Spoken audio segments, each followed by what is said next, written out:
Hey, Hoff, why don't you start the movie? Hey, thanks, pal. Hey, guys. So, welcome to Obscure Chatter episode 11. Which, that's a fun one, just because I've been rereading and writing my second science fiction novel, which the lead character's name 11, which when Stranger Things came out and I was on like year 3 or 4 of working on my book, really pissed me off. But hi, welcome to episode 11 of Obscure Chatter. I am Terri Doty. This is a solo episode as promised at the end of Ben Phillips' episode. Moving forward, I may be doing additional solo episodes that are smaller. I haven't fully decided yet. There's a lot up in the air, which I'm pretty sure everybody and their mom and their grandma and great grandma, depending on when y'all started, have been kind of adjusting to. It's we'll just kind of see how it's going. The initial idea for Obscure Chatter obviously was we're watching a movie, and I'm watching a movie right now. It is not in my all-around top 5, which for those of you who don't know, top 5 movies are 5 movies that you would show to somebody trying to get to know you better.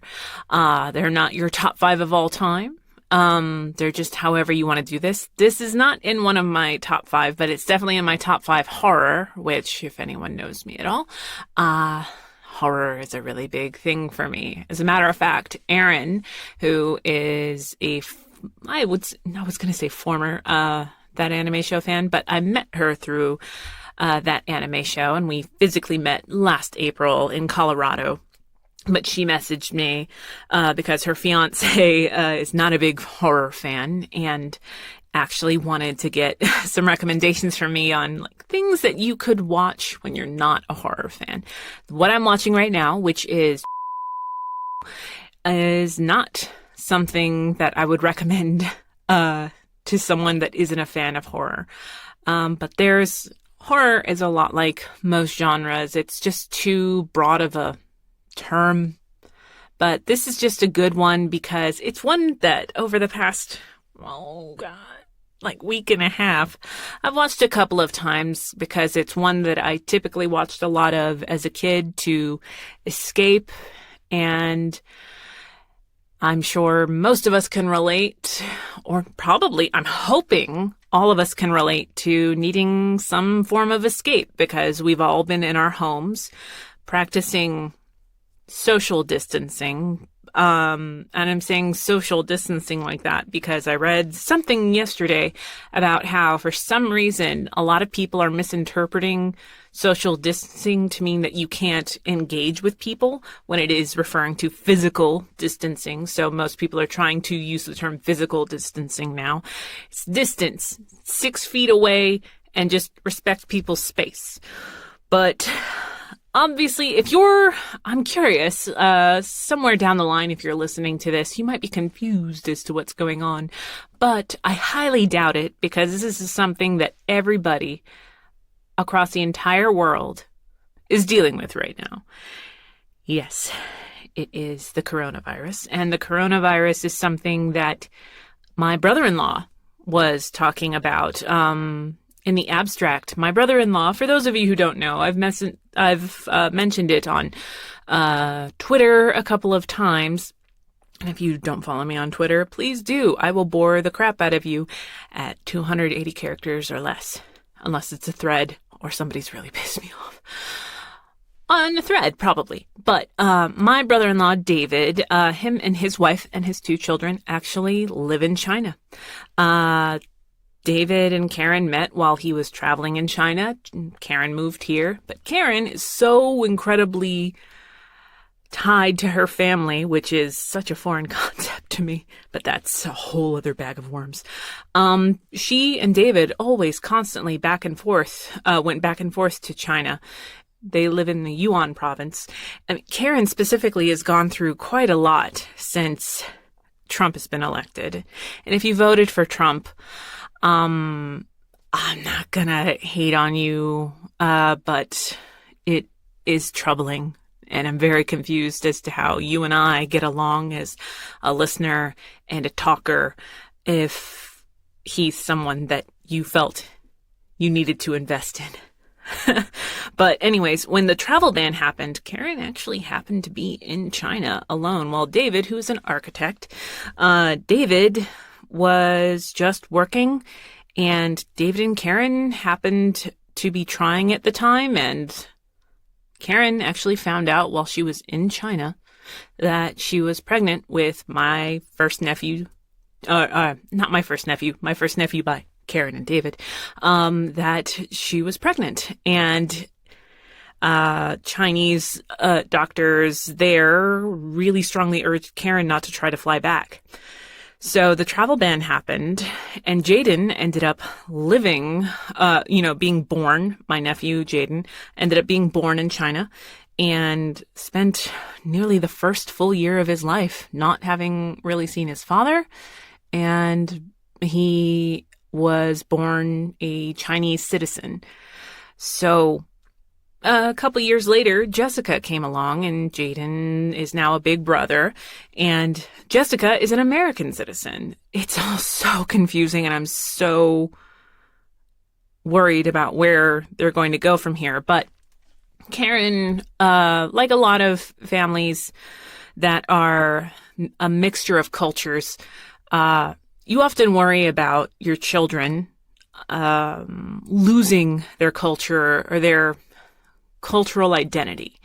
I know my mother and father were very confused and dealt with this a lot with my brother and me. Is for some people, it bothered them for my brother and I to refer to ourselves as Mexican. But on the same side, you had a lot of people very much confused as to how we could consider ourselves anything other than Mexican. So rather than say Mexican American, we typically say we're American Mexican. Despite us having a Caucasian father, a very, very, very Caucasian father. Tex is a very big redneck man. But Karen obviously is dealing with this as a mother, and David worrying about it as a father, them not losing their identity as half Chinese. And so David and Karen decided to make the decision to move to China for a couple of years. And that was November. And unfortunately, this just happened to all kind of work out around the same time of the coronavirus. So David he works remotely as an architect for his firm here in the North Dallas area, and he was asked not to come back for a visit. This was well before they stopped letting people in for the time being. God, fuck. But so we all are just kind of talking about where this leaves everybody. And guys, I like the story that I'm telling you about my brother-in-law. It's just one of millions. We're billions. I mean, we're all dealing with this, and it's all so confusing right now. And it's just really hard not to want to fall back into old patterns, but this is something that we've just never dealt with before. So what the fuck do we do? You do your best to turn those lemons into a lemon fucking tart, or a lemonade, however you want to do that. Although, side note, I ordered a lemonade yesterday through DoorDash, and it arrived as an orangeade, and I do not recommend it. Stephen's still very confused and upset by that. It's basically like a watered down, crushed Flintstones vitamin. That's what it tasted like. It tasted nasty. But I still drank it because delivery drivers and restaurants are having to deal with so much that I just swallowed it. I was like, sure, fine, here we go. But So one thing that I have been seeing is, obviously, if you are familiar with what Stephen and I do, we work in voiceover, which is how I'm able to, talk so confidently into this amazing microphone and look at this movie that I'm watching through one of my many monitors and talk to my husband through TalkBack, even though he's definitely looking at his phone right now. I'm sorry, dude. But I remember when this initially started, David was telling Stephen and I that it wasn't that big of a deal. And I think a lot of us at first kind of had that same thing. We're like, it sucks, but it was just too much in the abstract. So when something is too much in the abstract, you don't take it seriously because it's not personally affecting you. And unfortunately, that is such a fucking egotistical mindset to be in. Because we did that, obviously there are so many issues now. One of which obviously is that most of us aren't working.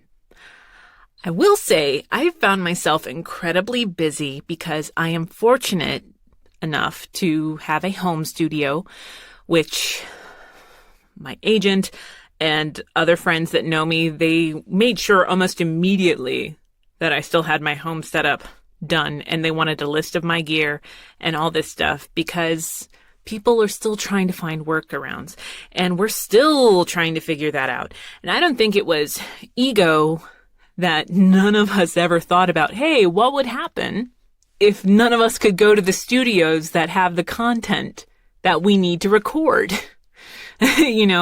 So one big thing that I've seen is I will talk specifically in reference to ADR. I've been doing a lot of ADR since I started doing voiceover. Tsubasa Season 2 Reservoir Chronicles was my first voiceover role ever. I joke, I'm like, obviously everyone knows me as the famous Woman A. ADR isn't something that I was accustomed to. I had stopped doing stage, I had stopped doing film, and really, at the time, it's so funny now, like 12 years later, to laugh at the fact that I really thought I was going to be an operations manager of a Guitar Center. I thought that was my end game. I thought I was going to work at Guitar Center for the rest of my life. And the only good things that came out of that job really were meeting my husband and the gear I got at, it was at cost. Okay. Yeah. And aside from that, but anyways, yeah, jump to this is when you're first working on stuff, as someone, especially if you're a retail employee like I was making $8 an hour at a full-time job at Guitar Center. And that was being like the merchandise support and assistant to the store manager. That is not a job that should have only paid me $8 an hour. And when I asked for a raise, the store manager essentially was like, well, I guess, do you want to get into sales? I'm like, fuck no, I don't want to get into sales. I want you to pay me enough for the job I'm already doing. I happen to live with 3 other guys, in what should have been a condemned house and paid, utilities included, $150 a month. That was the only way that I was able to make that work. So to go to your first voiceover session and for them to be like, we're going to pay you $35 an hour for this, that looks like some fucking like killer money. My rates have gone up a lot since then, now that I know what I'm doing. But also, remember, that's $35 an hour for one session. How much gas did it take you to get there? I live 20 to 40 minutes away from most studios I travel to. And that's, like if it's Houston, I have to make a couple of days work around that because I will be driving to Houston. Most studios, barring a pandemic, typically want you to record there. It's just easier, and also the collaboration process is just so much smoother to be like, I'm looking at the director, I'm looking at the engineer, sometimes I'm looking at the writer. But, so for ADR specifically, the rate goes anywhere from now, the studio standard, according to SAG, would be anywhere from 60 an hour to 90. All right. So let's say I'm working consistently, one season. Let's say I'm the lead one season, in a show where it's just me talking like this for an entire season. Per episode, that's about 5 to 8 hours a week that I'm going to be recording. Do the math on that. All of that is fantastic, but it's not going to pay the bills. And also remember, no taxes have been taken out for that. Your CPA will very much remind you that your job is a really nice hobby around tax season time. So when something like this happens, which still learning, it's oh shit, what do I do? And that is just from the actor perspective. You don't really consider a lot of people because we're actors, we're social media, we have to be social media pros at this. We have to know how to sell stuff. We also do not get paid to pimp out the stuff that we do. And that's not something new, and I'm not bitching about that, but just letting you guys know when we promote something, it's because we are very happy to be a part of a show. And just want you to know, like, hey, I did this. Ain't that cool? That's really the gist of it most of the time.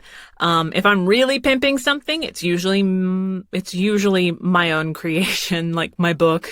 Like I feel like a shill even when it's my own thing, being like, oh, hey, check out this thing that, took up several years of my life. Please enjoy it. Or don't, do whatever you want. You be you. But anyways, getting back to it, it took a while for us to really see the scope of what was happening to the world around us and also just the immediate threat, which is the coronavirus itself, or COVID-19. The big thing that I've seen is that it really, if you're one of the lucky ones, that it only mildly discomforts you. I'm not referring to you as being a carrier, which we all are capable of, obviously. It affects the lungs. And as a voice actor, that's kind of a big deal because it can cause permanent lung damage. And that's just us. So if you're going to a studio that has about 10 plus booths running from 10 to 10, okay, let's say low end 30, high end 75. And that's assuming maybe some heavy wall is happening, the group sessions. That's just actors. On top of that, you've got your producers, you've got your subtitlers, you've got your art department, acquisitions, social media, IT, the bigwigs, the CEOs, the ones, that are the production assistants, the talent coordinators, the writers, directors, engineers. I'm forgetting how many people. The video department is its own thing. Quality control. All those actors are the ones that are typically traveling to conventions all around the world. It's just too much to consider and to really worry about. And so, rightfully so, most studios, and LA alone, it's completely at a standstill almost. It's a lot. So when you see posts that are like, I'm paying, $4.99 or $7.99 or whatever it is for an app, you guys can suck it up and keep recording. And here's where I'm supposed to say, hey, I wish you would be more understanding. Please consider all the numerous cogs in the machine whenever you post something like this. It seems really crappy. But then there's the fact that this is me and you might not know me very well, but if you're one of these people that's really myopic in your view of the situation, that you feel that you're getting, duped out of an episode because actors don't want to take the chance and they're getting paid enough. Remember that little thing about you don't know how much we really get paid, and we're not just thinking about the actors. And also, fuck you. Seriously, fuck all the way off. No. Think about everybody that is locked away in their homes and have the luxury of just bitching about having to be locked up. Those are the lucky ones, okay? I don't need you telling me that I need to suck it up as an actor and fucking get in the booth. I'm not thinking about me. I'm thinking about the world. Fucking try it for a change. Don't come bitching to me about like the fucking app price or anything like that. No. No, no, no, no, no, no, no, no. We're dying. We're dying. We're infecting other people. That mindset is fucking bananas. Don't. Shut your fucking mouth. Get off fucking Twitter. And just think. Expand your fucking mind. Read a goddamn book. Or, just watch literally almost any news channel. ABC News is streaming live on Hulu. Enjoy. No. It's some... Oof. A little bit more about me. Aside from being an actor, I'm also just someone that enjoys getting to do this really awesome, really cool job. And I'll say that it's unfortunate that I don't get to keep up with shows that I've been recording. But I gotta think about it. Am I really supposed to be like, well, just do what I have to do to get that episode out for so-and-so? I don't get anything. Like, most of us don't get any residuals for the work that we do. It's not a big thing for us to get residuals for voiceover. Most of us don't see, what was it? This movie made this many millions. This movie made this many millions. Even if it was original animation, actors typically don't see any of that. Writers don't see any of that. It would take it would be really up high on the food chain, and you'd have to be like a really big deal to be able to make some buku money at this. So, no, I'm a working actor that also, honestly, I make most of my money through writing, editing people's manuscripts, as well as writing for video games. And, well, it's mostly video games and the occasional movie. The biggest anime thing that I've done is the Laughing into the Clouds movies that came out through 11 Arts and Shout Factory recently. But all of that, guys, and I apologize, I really don't think I offended anyone that could be listening to this show, but we can't think about ourselves in this. That's actually why we're still rising, past the expectations of how bad things could be for our country, specifically the U.S. We're not doing great, and it's because of that mindset of you're invincible. And also there's just an entitlement that I get it. It's easy to get into. Convenience breeds complacency. It's very easy to do, but we just can't keep thinking about ourselves right now. We have to think about everybody else. We have to think of everybody as family and everybody as important. We can't think, well, this person, I don't really necessarily know if I have a point to that, but I think about, okay, so something I did a thread on a few weeks ago was about my mother-in-law, Judy. Judy, Stephen and I have been together for, oh God, that's something I should know. This year, it'll be 14 years in October. And a couple months in, Stephen and I were friends for almost a year before we started dating. And it wasn't until we started dating that he brought up his mother or his parents, because I've dealt with exes before they were exes that had very strong family ties. And for me, that's changed a lot personally over the years, and that's a whole other thing. But Stephen clearly loves his mother, and that's not something that I think should surprise people. I think most people love their parents. And he let me know very early on that his mother was had been dealing a great number of years with dementia and Alzheimer's. I say both because it varies depending on the doctor that's looking at Judy. Okay, Stephen, what is once there's a diagnosis, what's the estimated lifespan after a diagnosis? 7 years. The average is 7 years. Now, remember, I just said Judy, Judy's been dealing with this as long as I've known her, and I've been a part of Stephen's life for almost 14 years.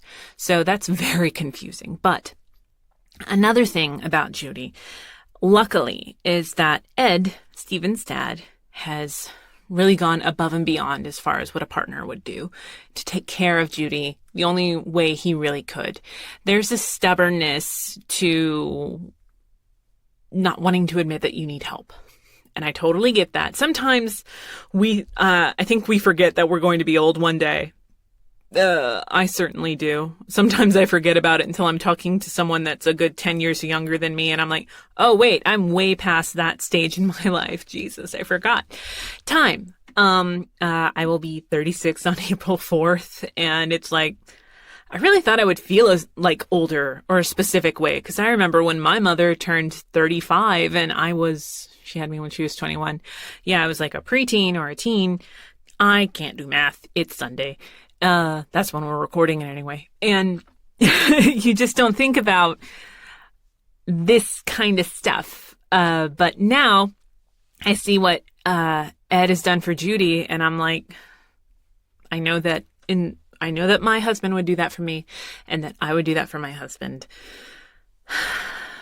But that doesn't mean it's necessarily the right call to a certain extent. And unfortunately for Ed, his health is declining because he's focusing so much on Judy that he's not taking care of himself. So, memory care is something that's very hard to find no matter where you live. In Texas, you really have to do your homework. The health insurance system as a whole is broken, and we really need to evaluate the way we take care of our senior citizens. Again, this is without even factoring in the pandemic that we're currently going through. But Christmas got really, really hard, and I think it was when Stephen and I realized that Ed had really been kind of covering how bad Judy had gotten. It was not a good day for anybody. And we finally had to have a really big talk about what to do. And it was that we needed to get Judy into a memory care facility that was specifically catered to her needs. And anytime Ed would do an interview with somebody, they were always baffled about how long that Judy had been dealing with this, which is about 21 years. It's something that I'm only gathering from stories that Stephen and Ed have told me, and occasionally Judy, because Judy actually has moments of like crystal clear clarity where she's like, I know that I've probably asked you this already, but how is your mom? Or I know that I've already asked you this already, but where did you grow up? And sometimes she forgets that my dad's passed away, all these things. But Judy's aware when she is being forgetful. She's a great person, just all around fantastic person. And I'm not just saying that because she's my mother-in-law. She does not fit the trope of the scary mother-in-law, and I'm so incredibly lucky. But anyways, getting back to it, Ed had found this nursing home that apparently just kind of fit all the check marks, where they had a memory care facility. They seemed to really fit on paper. Ed got it all hooked up, and we were set to move Judy in on a Saturday at 2. He just needed us to help move some of Judy's stuff.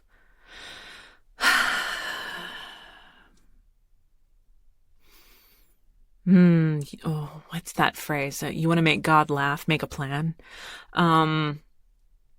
We get there. I don't necessarily Brookdale or something. Brookdale or Brooksdale, I forget. Living facility. We get there and nothing is ready for Judy. Typically, when you move someone in, even if they don't have issues with memory, you want their room ready. We rolled Judy in her wheelchair because she's unfortunately having trouble walking at this point. We rolled her to her room, which was completely barren. There was nothing. And, excuse me, I also noted this in the Twitter post about my rant about this. There was garbage, used gloves, and there was nothing there.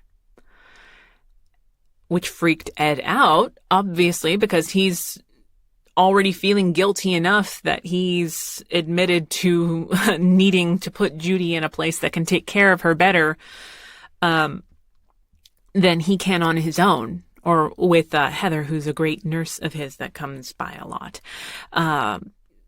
It is so... Let me explain this to you a little bit more, and I promise to try my best to wrap all this around in a neat little bow.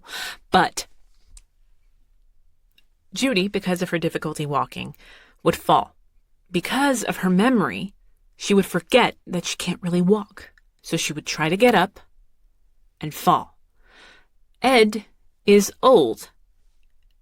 Ed could not pick her up on her own. Heather could not do it with Ed. The fire department typically will come out to do it once or twice. There was a point a few months ago where Ed called them a total of 3 times within 2 days.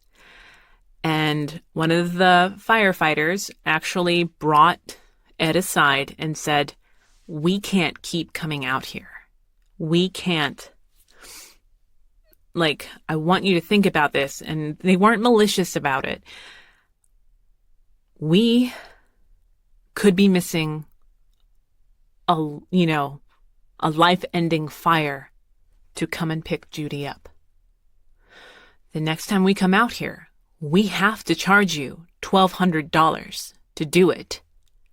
And if we come out here more than a couple more times, we have to call social services. So Ed had to make plans. Again, fast forward to Brooksdale Living, or whatever the fuck it's called again. There was nothing set, and the staff was very nice. All the residents kept joking about loving my green hair. Ed had to go here and there to try to figure some stuff out, and I eventually had to step in and be like, "Yo, where's my mother-in-law's bed? Where's her dresser? Where's all this stuff?" And they're like, "We're working on it. Does that help you?" It didn't. About 5 hours later, a bed arrived. And a couple of other things. In the meantime, people kept, and I don't know how nursing homes work. I used to, when I went to go visit my dad in Pleasanton, which is in South Texas, he lived in a trailer park. I would cut through to this park, through this nursing home that was right by our trailer park. I constantly walked through there. Nobody ever complained. I always did that as a little break of AC and said hi to people. That's my extent of my knowledge about nursing homes, is just being really nice to the lady with the butterscotch candies and the cinnamon candies, which I hated, but I always took. And just kind of hung out with people, maybe occasionally played checkers or some shit. But that's about the extent of my knowledge. So there's that trope about nursing homes having bad food. it's aptly earned in this case. You go to their website, and of course, for photos, it's gourmet stuff, but Stephen got Judy some food, and it was some of the worst food he'd ever eaten. And there's supposed to be fresh bread, and they're like, we don't have bread, but here's some potato chips. Like, those are, I don't know who told you that, but bread is not an equivalent with potato chips. And as much as I love potato chips, I mean, come on. It was just bad food.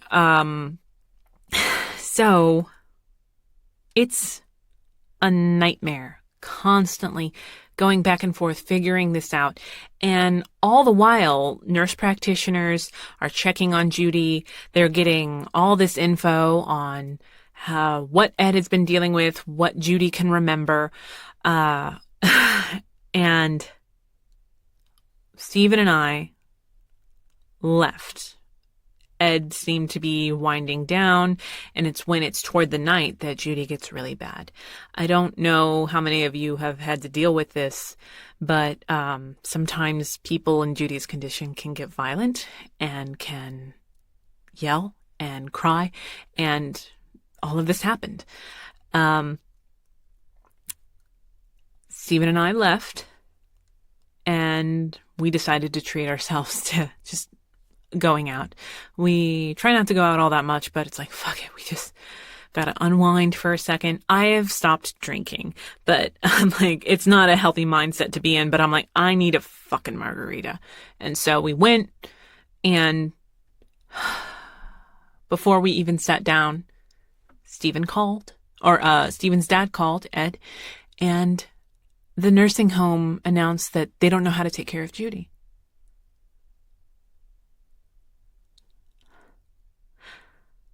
The memory care facility didn't know how to take care of her. So all of that work was to just pack Judy up and take her home.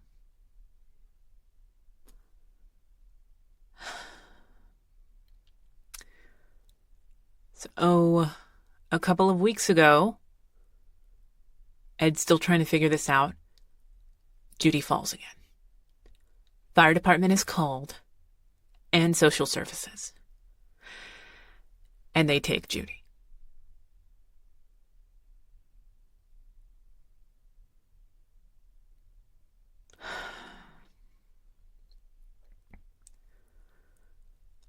She's so gobsmacked by this entire thing that, yeah, she's hurting people. She's so confused, crying, screaming. Now, I want you to imagine all of that with the pandemic and know that nobody can go see her. Nobody can comfort her.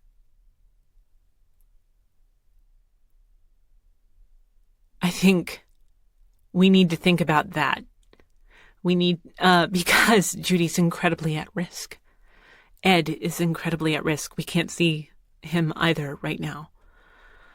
And in some respects, like if Stephen super travels, there's got to be this moment, if I get cast in something where they're happy in the middle of all of this, if they're happy with me recording from home, where Stephen and I might not even get to be able to see each other.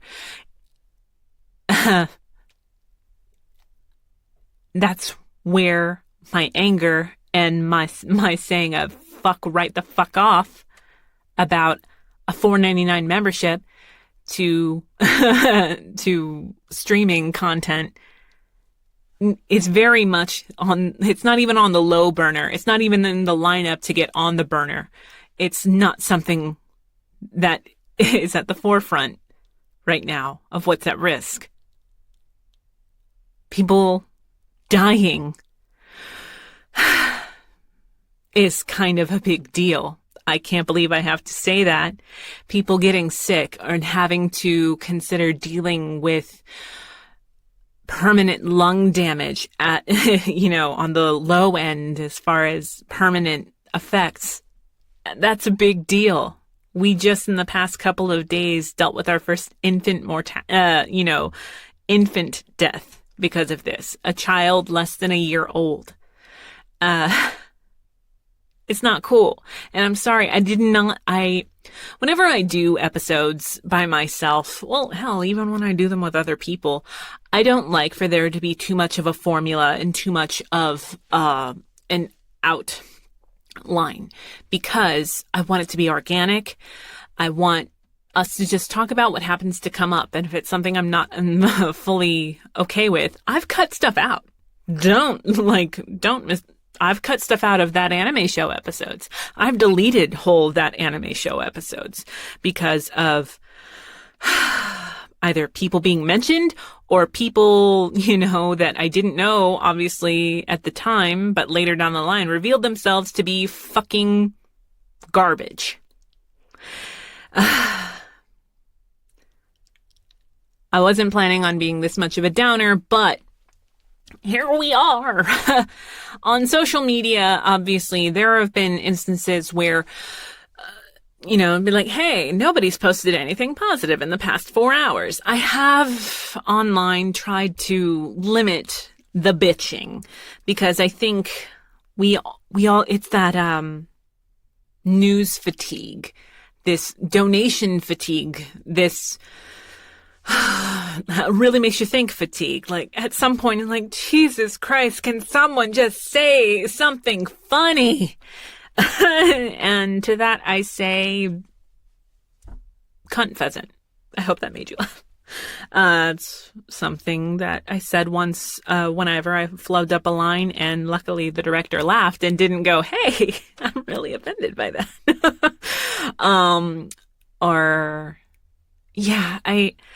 I have been seeing some amazing feats of creativity. I'll say that for me, I've scheduled out my days to work in recording auditions, to recording some stuff. I've worked a little bit throughout this thing, from home with Stephen, and, been lucky enough to do that.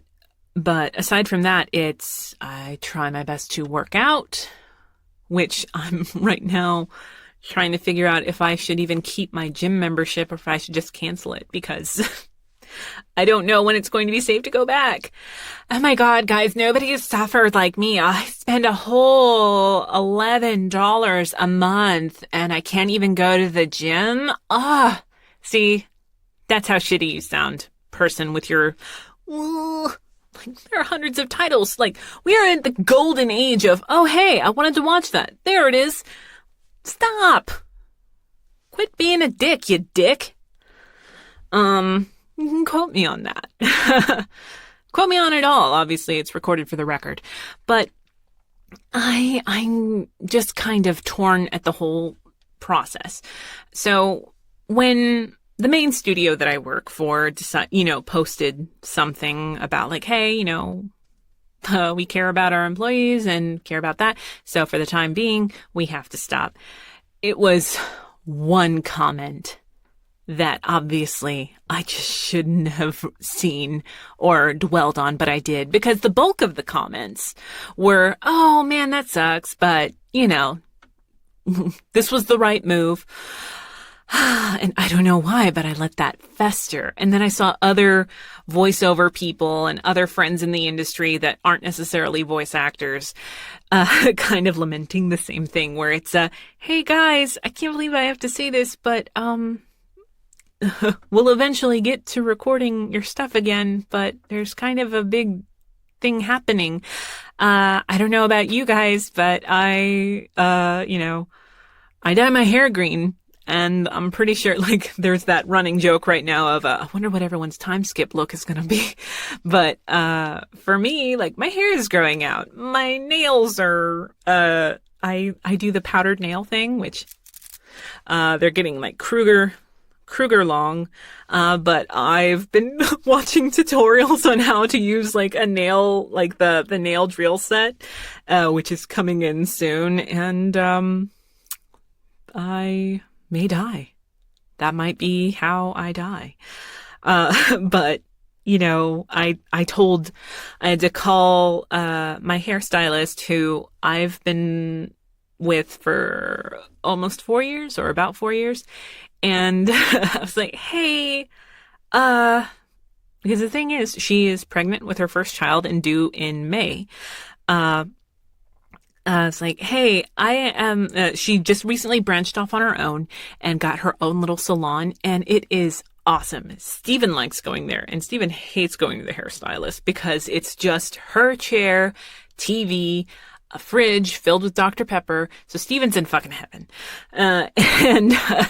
Like, hey, I think I need to cancel my appointment just to play it safe. And she's like, yeah, but because she's, her own business, she basically had to keep working until the city told her not to. And that's the way so many of us are. And, it's just kind of bananas to, like, I'm reading on, I am a 1099 person myself. If you are, at the beginning of April, which should be around the time of this episode being released, I'm not entirely sure when I'm going to release it. I typically wait a couple of days, sometimes weeks after recording an episode before it's released. But there are things happening that will help us collect unemployment in the meantime. But of course, obviously, it's none of this is a fix. And it's really hard as a creative to really factor in, some years were good, some years were bad. So we'll see how that goes. But that's something I have to consider. That's something that many people have to consider. And I'm fortunate enough to be in a good place and be with someone who's paranoid about money, that we have a fair amount saved. But it's that thing about being an actor that whenever I was first starting to really fall in love with acting, and I told my mother, like, I think I want to be an actor, it was the first of many voices that told me that most people don't make it, and you're going to struggle, and you're not going to make a lot of money.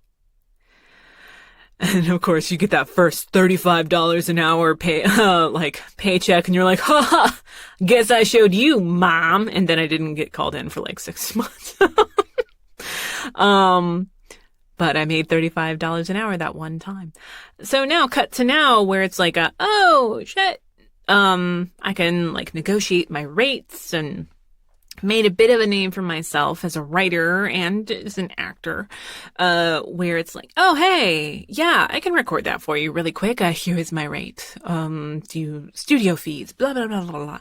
But now, the second you're remotely recognizable or Googleable, like noteworthy on Wikipedia, which, if anyone edits my Wikipedia page, I've never been married to Jamie Markey, unfortunately, and my daughter has never been Tia Ballard.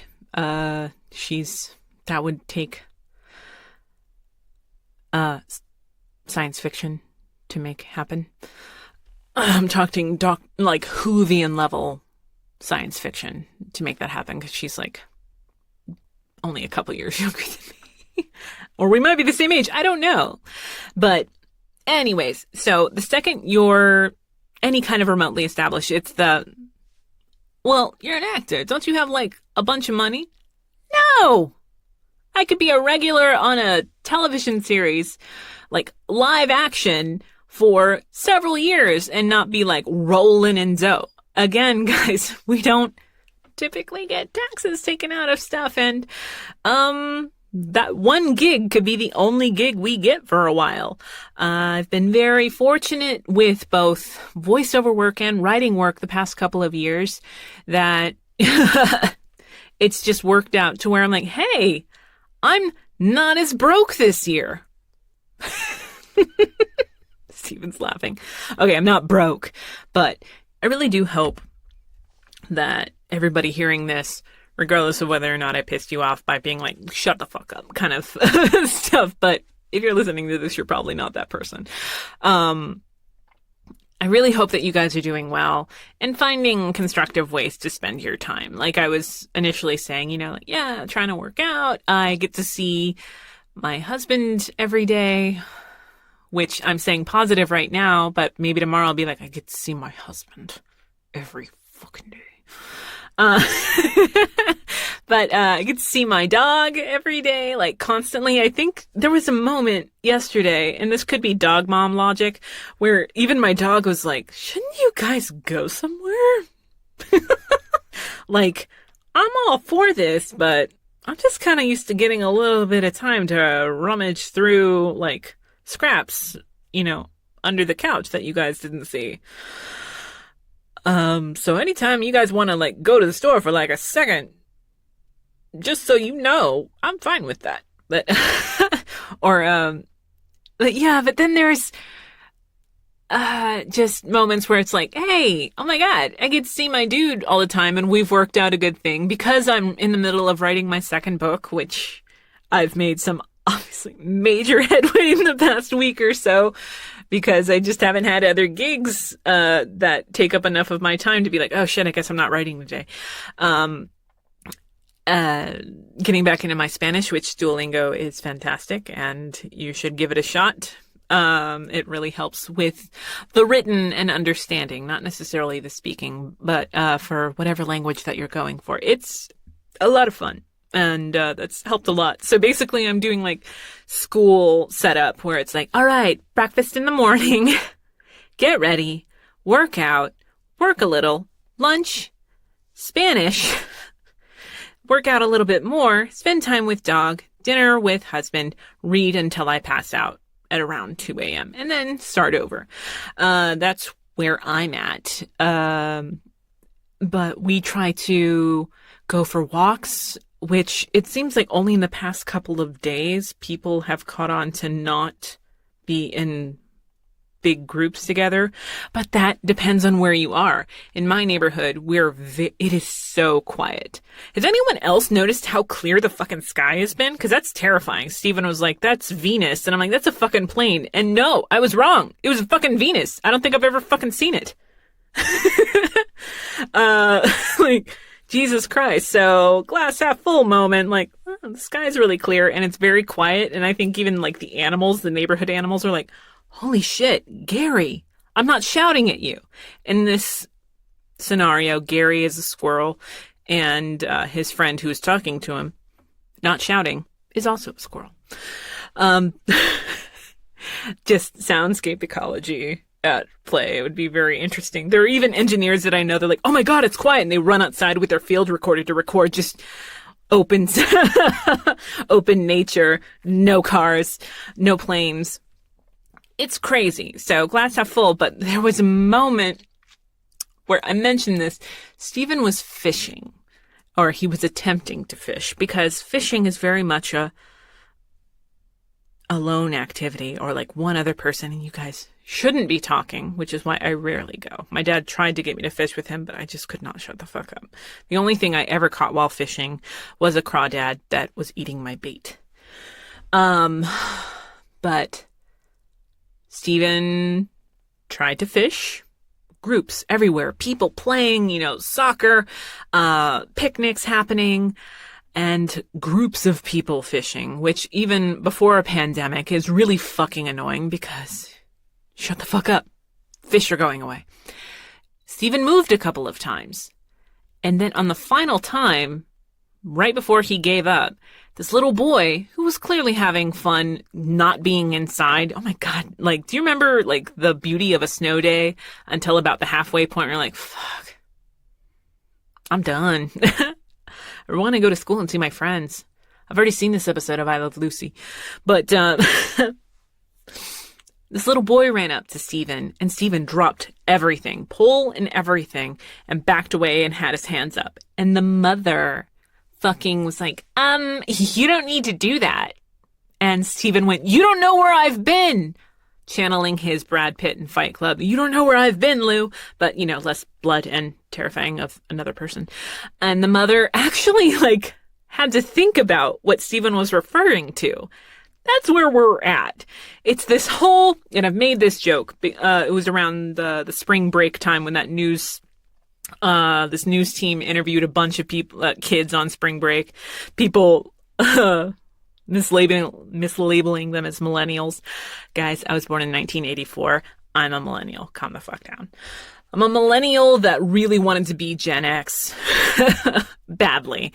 But I'll settle for being born on 4/4/84, which is pretty fucking great for this person with OCD. Anyways, they were basically like, if I'm gonna die, I'm gonna die. Like, oh, okay. These are the same people that in a zombie apocalypse wouldn't tell you that they'd been bitten or scratched, because it's that Community episode, that zombie episode, like I'm immune. Nobody is. I just can't, I can't wrap my mind around it. But then I see so many people continuing to like group together like this. I'm like, it's just a weird point. Like, I'm in self-isolation right now in a booth, further self-isolating. And I'm like, am I getting too much in my head? Am I crazy? I mean, I'm typically crazy about a number of things, but like, these seem like very common practices that we should be implementing. And we're not, because if you're going to die, you're going to die. No, that's not a great argument. Even at my most nihilistic, I typically am not like, I'm going to live forever. I don't, as much as I joke about being a vampire, spoiler alert, I'm not really a vampire. Which is something a vampire would totally say, don't you think?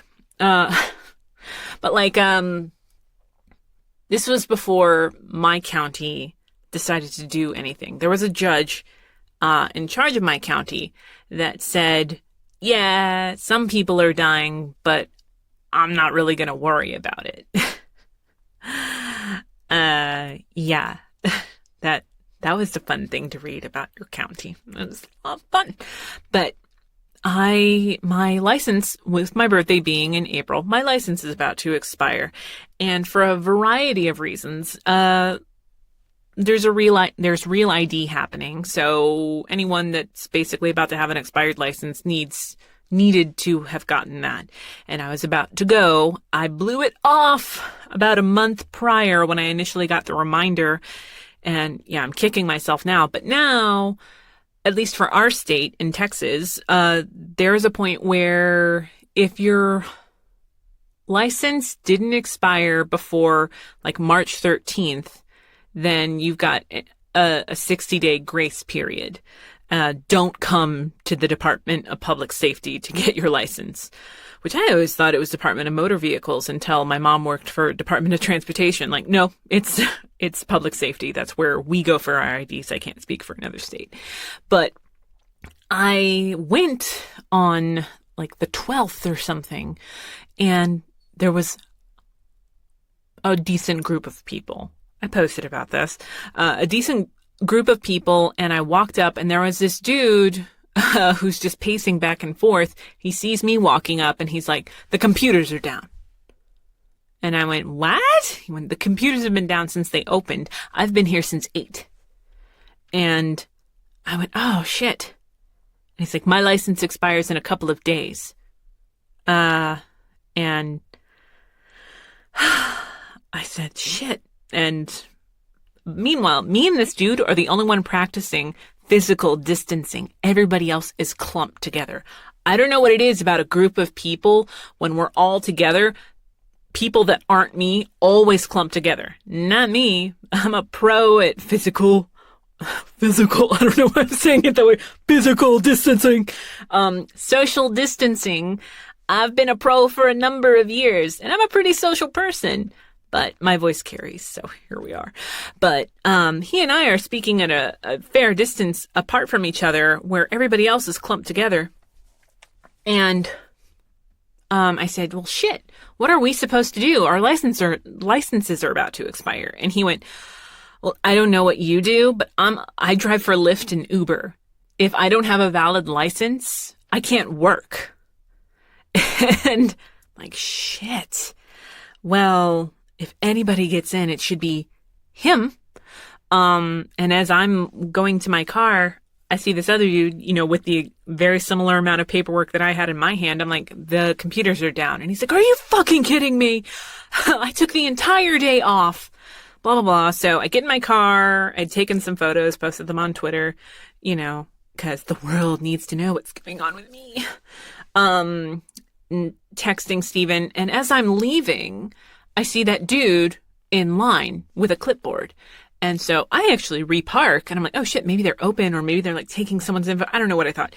And I walk up and the dude that I had spoken to is talking to this woman and this woman sees me. She's like, the computers are down. And the guy was like, calm down. Like, she's the one that told me, blah, blah, blah, blah, blah. I'm like, oh yeah, I don't know why. I figured maybe something else would happen. And this woman took me being like, fuck, to be like, it's big government. It's big government doing blah, blah, blah to screw over the little guy. I'm like, well, I mean, you're probably right to some extent, but please stop yelling at me. And I just kind of went, okay, maybe I'll come back tomorrow. Got on Twitter, searched to see if anybody else was going through the same thing and found that pretty much every county in Texas was kind of dealing with the same thing. And I found a senator on Twitter that was posting that, a senator or a governor, one of our representatives for the state, he was tweeting, he's like, do not go to the DPS. Like there is a grace period now for, that's how I found out about the grace period, that if your license expired before March 13th, just don't come. Like they'll figure it out, blah, blah, blah, blah, blah. But I messaged him, and said, yeah, no, tried to go, blah, blah, blah. And he begged me not to go. He's like, I also run a freighting business and I found out one of my drivers went today and my business might be suffering. I forget exactly what it is, but he's like, no, nobody needs to be going. Please don't go. There will be signs eventually, which I'm hoping there are now. Because I think we think, I'm not entirely sure, but we start trying to factor in what is essential. What is really essential in your day-to-day life? Grocery stores have to stay open. Gas stations. And then like, what else? Someone was like, well, that should apply to pretty much everything. I'm like, to an extent. Like, I'm not going to the arcade anytime soon, which I don't really do all that often because, again, I'm 36 years old. I don't need to make a kid cry because I broke the Addams Family pinball machine again, which I do every time I go anywhere that machine is. I will play until I've broken it and not a moment before. So that's where we're at. Stephen's working from home. And obviously all the guys are brainstorming on how this is going to go. For Obscure Chatter, obviously the initial idea was to have a guest with me for every episode. And I found that I actually really enjoy doing these solo episodes. I might do shorter ones that are geared toward episodes of content that you also won't know. Again, if you knew what I was watching, you'd be like, really? And I'd go, oh yeah. This is actually a movie that really made me like think about voiceover. So put that in your pita pocket and eat it. But yeah, like I'm considering how to remote record doing an audio commentary with people. Now that was something that people even during that anime show were asking. They're like, well, why can't you use blah, blah, blah? Oh my God, Stephen, I can't believe this, but the first reference that came to mind, I'd say the most requested guest we had for that anime show was Vic Mignogna, which,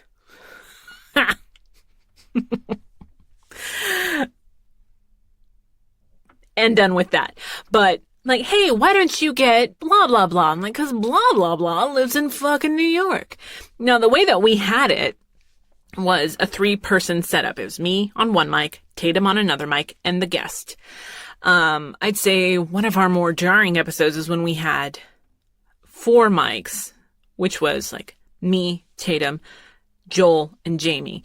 And the way that we did the mic setup does sound jarring to me in, like now listening back, but we didn't want Jamie and Joel to have to share a mic. We wanted everybody to have their own and to make Stephen's life more difficult with numerous tracks, which is something, again, that we don't do with Obscure Chatter. Everyone's on one microphone, like a real commentary would be.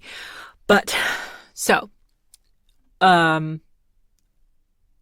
people would ask, well, why don't we do remote things? I'm like, well, we just enjoyed the natural conversation that happens when you're looking over at somebody else. That was a big running gag with Tatum, which was, hey, Tatum's mic is set, but the second he's talking to somebody, he's like, let me get this microphone out of here so I can talk to you without this mic being in my way.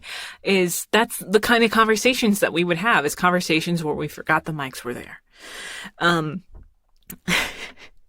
And so anytime, and I'm not knocking this. I've done several interviews, video streaming, which most of the time I would make the mistake of being like, I don't need makeup. I don't need makeup.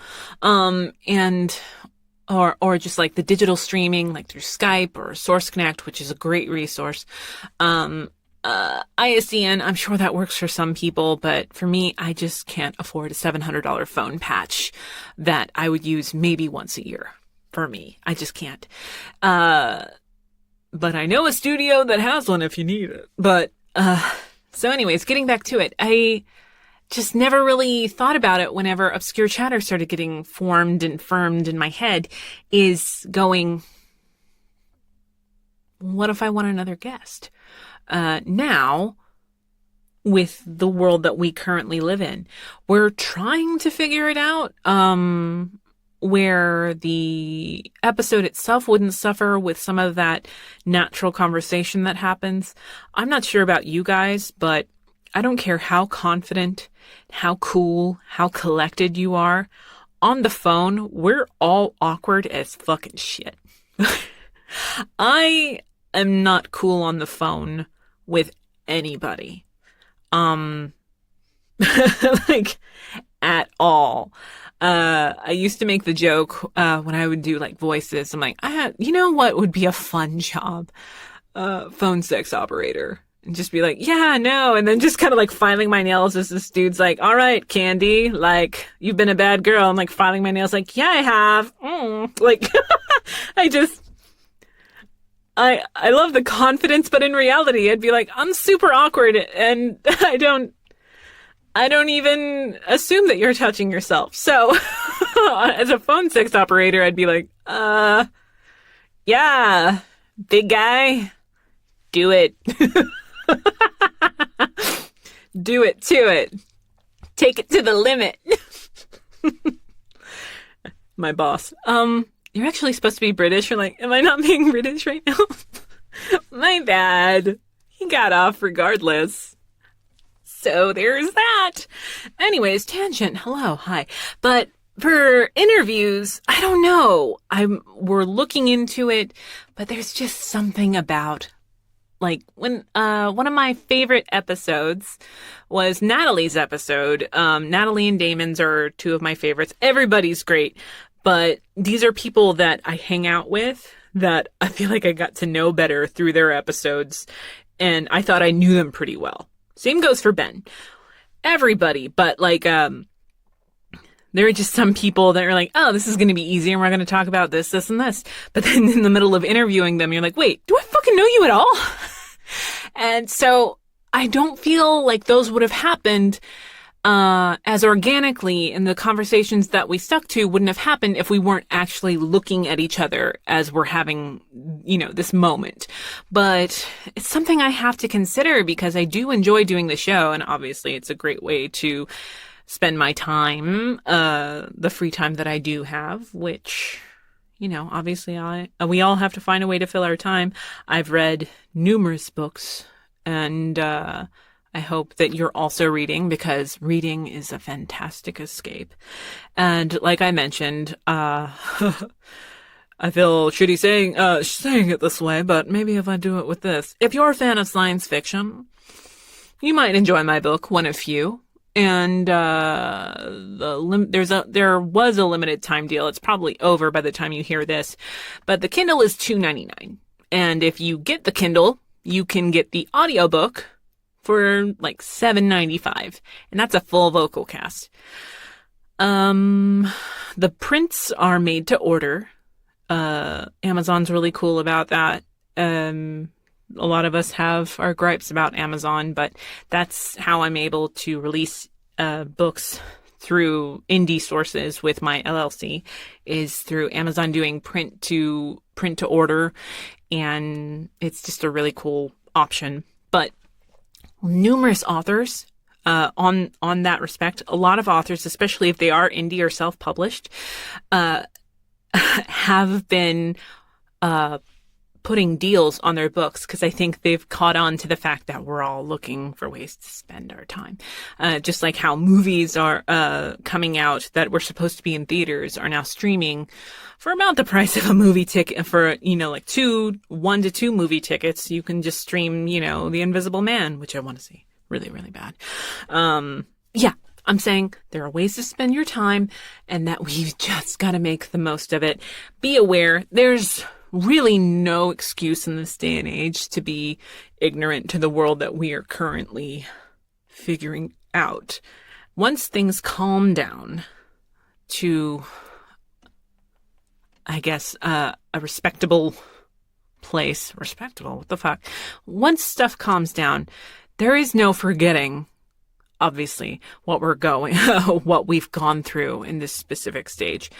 What I'm talking about, it just seems so trivial to be like, oh my God, I'm in my house with the love of my life and my dog. And finding a way to make it work. It's just something that happens. Something that we have to deal with. We're checking, for those curious, we're checking on Judy and Ed as much as we can, and trying to keep David up to date on what's going on in the States, because China, I forget, David doesn't get a lot of the news that's coming out. There are media blackouts and firewalls that prevent David living in China from really knowing the scope of some stuff. So some of the stuff we tell David, he's like, what? What the fuck? But then it's the same thing. I'm like, okay, they're telling us this about China. What's going on? And David's like, oh, no, this isn't happening. This. Everybody in China is safe. That David has said that things are getting back to some kind of normal, and that our niece and nephew, Jaden and Jessica, are doing really well. I think kids going to school right now, I feel you guys. I considered being homeschooled until I realized I would be getting homeschooled by my mom. Just that would not have been a good home environment, because what's the best thing about going to school if it sucks is being like, oh, I can't wait to go home. Or, again, maybe a little bit too much, is like I really don't like my home life. I can't wait to go to school, because that's where I would see all my friends. That's where I would be doing all my plays, writing all my little short stories and poems. Oh yeah, I wrote a poem or 80. That was my escape, hanging out with your friends in the Black Box Theater for lunch and all that stuff. So if you don't have that, yikes. Or as a friend of mine who has been clean and sober for several months, nearing a year, this is a difficult time for him. So no matter what you're dealing with, know that you're not alone, and that there are resources out there. If all it takes is someone saying, hey, I get it, know that you've got that in me. If I can't sympathize, I can empathize. And I think that's what's really missing, is too many of us are stuck in how it's personally affecting us. And so we forget all the different ways that people live and have to live the way they choose to live and have to live. It's very, very easy to get stuck in your little bubble, which obviously right now the bubble is the place to be. Territorial bubbles are where it's at. And I'm not just talking about physically, obviously, that is a point. We have to think about the greater good, not in the sense of hot fuzz, the greater good, and just when this is all over, are we able to look back at this and say that we were our best selves? Or do we look back on this, still remotely positive, and say, I could have done this better. I could have seen this point of view.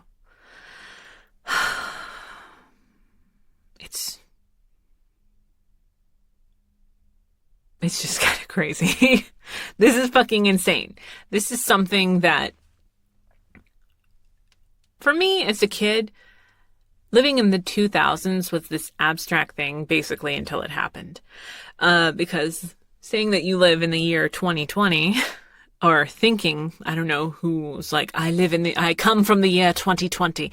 Like, you think about these very dystopian types of setups where, John Connor is leading the resistance, or, Skynet's taken over, all this. You just don't think about what it would really be like. And it would be, like this, where you're just kind of going, how much worse can it get? I'm not making that as a challenge. I'm deeply curious how much more we can take before it's like, where's the reset button?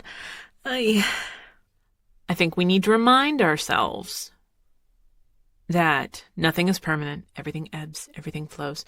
But when you can give, try to, in the form of, but also that's the best thing now is sometimes when you can't monetarily afford to give, just helping get the word out to resources, stuff that people need. Obviously, with medical professionals, it's masks and protective gear and what was it? A big thing. A big thing. Yes, obviously. If it's not an emergency in the States, specifically in Texas, this is how I can say this. Don't call 911 unless it's an emergency. For me in Texas, please check with your local affiliation. If you are not in the States, I don't even think this applies to you, so my apologies. 211 is, for Texas, it's run by Health and Human Services. Those are the people that you want to go to ask questions. But if it's a minor emergency, like those urgent care places, they are not set up for this pandemic. Don't go there. They don't have the gear and they are not equipped to handle it. Don't go there. As far as testing, I wish I had info for you. I do not. And a really big trend I've been seeing is the thing, especially if you live in Texas. I don't know how it is for the rest of you guys, but there was an article that like, is it coronavirus or is it allergies? Cause I ran into that and it's finally I had to do an app conversation with a doctor and they're like, yeah, it's allergies. You calm down. Like, wow. Okay.